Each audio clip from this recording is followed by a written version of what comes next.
আলু আর এঁচোড়ের টুকরোগুলো আগে থেকেই লবণ আর হলুদ দিয়ে সেদ্ধ করে নিয়ে একটু ভেজে রেখে দিয়েছিলাম। এবার আলাদা একটা পাত্রে কিছুটা চিংড়ি মাছও লবণ হলুদ দিয়ে ভেজে নিচ্ছি।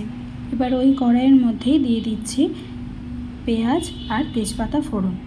ভালো মতো ভেজে নিয়ে এবার আদা, রসুন, জিরে গুঁড়ো, লঙ্কা, হলুদ, লবণ, চিনি সব পরিমাণ মতো দিয়ে মশলাটা ভালো মতো কষিয়ে নেব।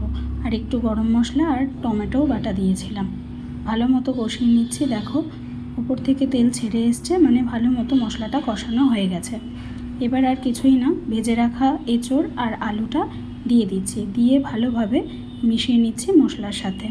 একটু শুকনো শুকনোই করব, শুকনো এঁচোড় চিংড়ি যেটাকে বলে, বেশি জল দিইনি। দেখো ভালো মতো কষানো হয়ে গেছে, চিংড়ি মাছটাও দিয়ে দিয়েছি। দিয়ে ভালো মতো কষিয়ে নামিয়ে নিলেই রেডি হয়ে যাবে। গরম ভাতে খেতে খুব ভালো লাগবে।